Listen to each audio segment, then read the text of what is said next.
Après le 4e commandement, passons au commandement suivant, le 5e commandement. Que nous dit le 5e commandement? Il s'énonce ainsi: tu ne tueras pas. C'est assez simple à comprendre. Le 5e commandement défend d'ôter la vie au prochain et à soi-même. Il dit: tu ne tueras pas. Donc, défense d'ôter la vie au prochain et la vie à soi-même. La vie, on peut l'entendre de deux façons. Nous avons cette vie corporelle, mais il y a aussi la vie de l'âme, n'est-ce pas? Donc ce 5e commandement pourrait s'entendre des deux façons. La première façon, donc, qu'on entendrait sous le vocable très général de meurtre, il est interdit de tuer, tout simplement. Mais ce 5e commandement défend aussi de tuer la vie de l'âme, et tuer la vie de l'âme, ça s'appelle faire un scandale. Un scandale, c'est Saint Jean Bosco, je crois, qui le définit ainsi, qui dit c'est un croche-pied. C'est-à-dire qu'un scandale, c'est une action posée par une personne qui va engendrer chez les autres un acte mauvais, c'est-à-dire un péché. C'est pour ça que Saint Jean Bosco parle de croche-pied, parce que celui qui fait un croc en jambe, n'est-ce pas, tend son pied et fait un acte mauvais, et à cause de cet acte mauvais, un autre tombe, chute, et se fait mal. Le scandale au sens spirituel, c'est celui qui use par exemple de son autorité, c'est cela, c'est celui qui use de son autorité, qui en montrant le mauvais exemple, pousse les autres à faire de même et donc à pécher. On peut penser malheureusement aux fameuses réunions écuméniques, où les papes, par exemple, se réunissent, et je pense à la réunion d'Assise, qui avait été un véritable scandale, qui avait même scandalisé Monseigneur Lefebvre, au point qu'il ne voulait même pas en voir les images.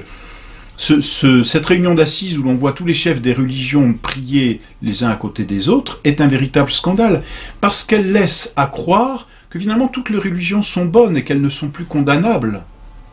Et donc elle pousse les gens non seulement à ne plus se convertir et à se dire bah, si ma religion a du bon, pourquoi deviendrais-je catholique? Et donc elle ferme la porte du ciel à ces gens-là, mais elle pousse aussi les véritables catholiques à relativiser leur foi et à l'amoindrir, sinon même à la renier. Donc il y a là un scandale parce que ce péché d'un homme engendre d'autres péchés. Scandale d'un père de famille qui pourrait montrer le mauvais exemple à sa famille, donner par ce mauvais exemple, l'habitude à ses enfants, par exemple, de pécher. Voilà, donc ça c'est le scandale. Je ne m'étends pas plus, arrêtons-nous sur ce 5e commandement, en tant qu'il défend d'ôter la vie du corps. Il y a plusieurs façons de contrevenir à ce commandement. En fait, il faut comprendre que la vie nous est donnée par Dieu. La vie appartient à Dieu. Dieu seul est l'auteur de la vie. C'est le bon Dieu qui nous a tous fait, c'est le bon Dieu qui tient la vie, c'est le bon Dieu qui tient notre vie. Et donc, comme il en est le maître, le seul fait de contrevenir à la vie d'un autre ou à sa propre vie, c'est renier le dominium, c'est-à-dire la domination, la puissance que Dieu a sur nous. C'est-à-dire que celui qui contrevient à la vie d'un autre ou à sa propre vie, en fait, refuse que Dieu soit le maître de la vie et se fait lui-même maître de la vie de l'autre, ou maître de sa propre vie. Il y a donc derrière le meurtre, il y a derrière le suicide, on va revoir, une forme d'orgueil qui consiste à dire « je suis le maître de ma vie », comme on l'entend aujourd'hui, c'est ma vie, je fais ce que je veux, ou je suis le maître de la vie de mon prochain. Voilà donc ce qu'il faut comprendre derrière, justement, c'est cet aspect que Dieu est le maître de toute vie. Et dans tous les commandements, d'ailleurs, il faut bien comprendre qu'une interdiction n'est pas donnée par le bon Dieu comme cela sans raison. Tu n'as pas le droit de faire ceci, tu n'as pas le droit de faire cela. On n'est pas dans un moralisme pur, on n'est pas dans un volontarisme pur, on n'est pas dans du légalisme non plus. On est dans une morale qui est issue d'un dogme, on est dans une morale qui est issue d'une philosophie, on est dans une morale qui suit une pensée. L'agir de l'homme, et l'agir chrétien, puisque le chrétien est un homme perfectionné par la grâce, suit l'intelligence. J'agis dans la mesure où je sais, j'agis dans la mesure où je connais, j'agis dans la mesure où je comprends. Et donc, même dans ces commandements, il y a des choses qui peuvent paraître obscures, difficiles, compliquées, c'est entendu. Mais le bon Dieu ne dit pas « tu feras ainsi parce que je l'ai décrété ». Et j'aurais pu décréter autrement. Le bon Dieu aurait pu décréter, finalement, tuer c'est bien. Non, tuer c'est toujours mauvais. Pourquoi? Parce que Dieu est maître de la vie et tuer c'est se mettre à la place de Dieu, tout simplement. Alors, quand on a compris cela, on comprend aussi tout ce que l'on va dire ici sur ce commandement. On comprend pourquoi l'homicide est interdit. Qu'est-ce que l'homicide? Et il faut bien peser les mots. L'homicide, c'est le meurtre injuste et le mot est fort, meurtre injuste et volontaire d'un homme innocent. Meurtre injuste et volontaire d'un homme innocent. Les mots sont à peser et ils sont importants. Meurtre injuste et volontaire d'un homme innocent. C'est un très grand crime. Bon, eh bien, pas besoin de vous faire de dessin. Vous connaissez par exemple l'avortement, c'est un très grand crime. L'avortement est un crime. Pourquoi? Parce que c'est un meurtre injuste, volontaire, d'un innocent. Là, tout est clair. Injuste, volontaire, d'un innocent. L'euthanasie, c'est un très grand crime. Meurtre injuste, volontaire, d'un innocent. On dira peut-être le patient souffre trop, c'est lui qui demande l'arrêt de sa souffrance. Et donc il demande à ce qu'on l'achève, parce que c'est cela. Autant une autre chose se laisser mourir, autant accélérer et provoquer la mort. Ça n'est pas la même chose. Et bien celui qui accélère ou provoque la mort fait un acte qui va contre Dieu. Pourquoi? Même parce qu'il se proclame maître de sa propre vie, comme nous l'avons dit, c'est la première chose. Mais vous me direz, mais il souffre énormément. Mais justement, c'est aussi là renier la foi catholique. Pourquoi notre Seigneur a voulu souffrir sur la croix? Pourquoi a-t-il voulu nous donner en exemple la souffrance et la pénitence? Pourquoi? Parce qu'elle est la réparation de nos péchés. Aussi, celui qui refuse la souffrance et qui refuse la pénitence refuse la croix indirectement de notre Seigneur Jésus-Christ, et par là refuse la rémission des péchés, ou refuse ce qui est à l'origine de la rémission des péchés. Il refuse de se configurer au Christ.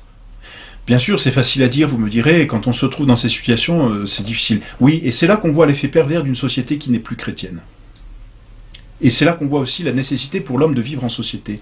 Un homme qui vit dans sa famille et qui souffre dans sa famille souffrira plus facilement qu'un homme qui est abandonné de sa famille et qui se retrouve dans un hôpital où il n'y a plus rien d'humain, finalement.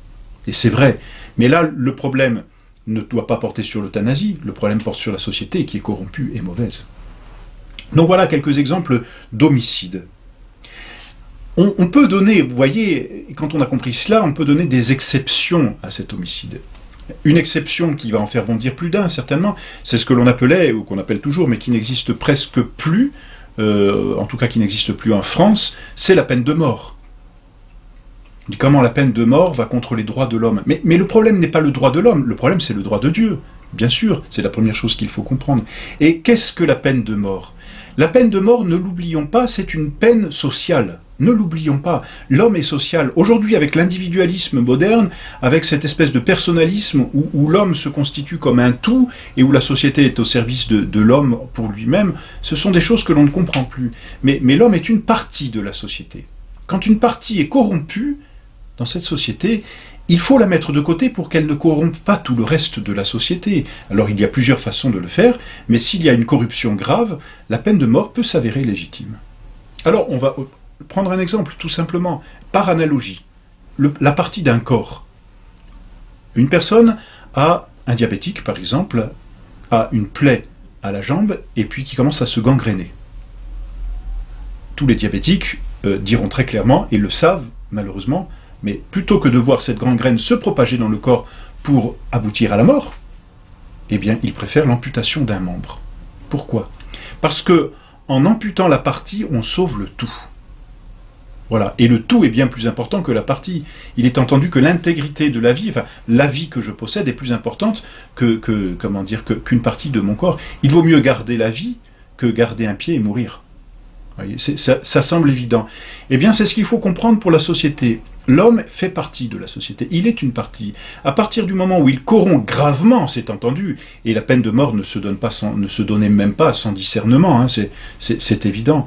À partir du moment où il corrompt gravement la société, il peut mériter la peine de mort. On dira c'est injuste, ça va contre les droits de l'homme, mais regardons aussi ce qu'avait fait une société chrétienne. Eh bien la société chrétienne envoyait à ceux qui avaient cette peine de mort des aumôniers pour les aider à se convertir.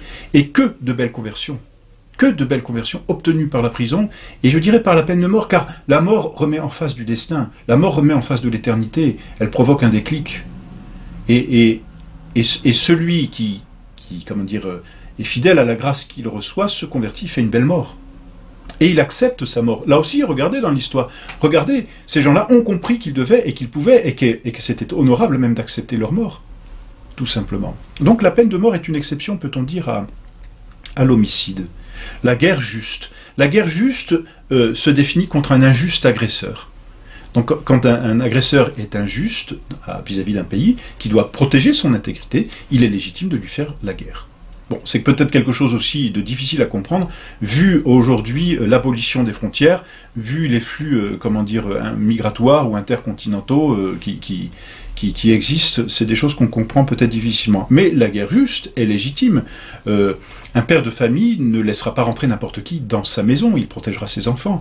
Eh bien, plaçons cet exemple et posons-le avec analogie pour une patrie, pour une cité, et bien de la même façon, un pays, un chef d'État ne voudrait pas que des gens étrangers et qui viendraient faire du mal rentrent dans son pays pour y répandre le mal. Donc la guerre juste, de ce point de vue-là, est permise, elle est morale. Et aussi, il est permis, c'est un bien grand mot, il n'y a pas meurtre quand il s'agit de se défendre contre un injuste agresseur qui essaie de nous ôter la vie. Parce que la première charité commence par soi-même, et il est légitime de se défendre. C'est ce qu'on appelle la légitime défense contre un injuste agresseur qui voudrait nous ôter la vie. Donc voilà les exceptions à l'homicide. Avec l'homicide, il faut comprendre aussi le suicide. Sui occidere en latin, tuer soi-même, se tuer soi-même. Le suicide n'est pas permis parce que celui qui se suicide, qui se tue, n'est-ce pas, se rend maître de sa propre vie et refuse à Dieu le dominium sur sa propre vie. On dira aussi, il y en a qui souffrent, vous ne vous rendez pas compte. Mais, disons-le clairement, c'est une lâcheté de ne pas accepter la souffrance. C'est une lâcheté, tout simplement. Le suicide est une lâcheté. Et l'on voit bien, malheureusement, ce suicide qui se répand dans nos sociétés est bien la conséquence d'une grande tristesse, d'un grand appauvrissement spirituel, culturel de nos sociétés. C'est absolument évident. Mais le suicide est contre nature. On a cette nature, cette tendance naturelle à protéger sa propre vie. On voit bien, si quelque chose tombe, le réflexe, c'est de mettre sa main sur la terre pour se protéger. On aime la vie, naturellement. Et sans y réfléchir, le corps cherche, et on voit bien dans un agonisant, le corps cherche et lutte pour maintenir en lui la vie. Donc c'est contre nature que de s'ôter la vie, naturellement. C'est contre la société, pourquoi ? Mais ça aussi c'est difficile à comprendre, parce que l'homme est une partie de la société, donc il doit agir pour le tout et non pas pour lui-même. Et là on voit celui qui se suicide ne fait plus partie de la société, et donc il est déjà appauvri. Il n'a plus cette perfection d'être un être politique. Et puis c'est contre Dieu, comme nous l'avons dit. L'Église d'ailleurs est très sévère, elle refuse la sépulture ecclésiastique à celui qui s'est suicidé. En tout cas, à celui qui n'était pas malade. Si l'Église s'aperçoit que celui qui s'est suicidé était malade, sous l'emprise de médicaments, bien sûr, elle tempère son jugement. Mais celui qui s'est suicidé en toute connaissance de cause, l'Église lui refuse la sépulture ecclésiastique. Il n'est pas permis non plus d'exposer sa vie sans raison grave. Même si on n'en meurt pas, le seul fait de l'exposer gravement serait déjà se mettre dans l'occasion de pécher. Et ce sont des péchés graves, ce sont des péchés mortels, c'est entendu. Et puis, dans ce 5e commandement sont aussi compris tous les actes qui vont contre l'intégrité du corps. Il n'est pas permis de se faire souffrir par simple plaisir. Il n'y a pas vraiment de plaisir, n'est-ce pas, à se faire souffrir, mais vouloir sauter un membre pour voir ce que cela fait, nuire à l'intégrité de son propre corps, est un péché. C'est un péché contre Dieu aussi, qu'on appelle la mutilation. Voilà donc pour le meurtre, si l'on peut dire, pour l'homicide. Attention, parce que derrière se cachent d'autres péchés. Voyez-vous, on se dit, parce que c'est pas courant quand même de tuer, n'est-ce pas? Mais attention à tous les péchés qui peuvent conduire au meurtre. La haine, le désir de vengeance, la colère, la discorde. Tout cela, ce sont des péchés que l'on peut retrouver dans ce 5e commandement, alors qui n'ont pas la même gravité que le meurtre, c'est entendu, mais qui, à force d'être entretenus, peuvent, hélas, pousser au meurtre. Voilà, donc 5e commandement, il demande de ne pas ôter la vie. Pourquoi? Parce que Dieu est maître de la vie.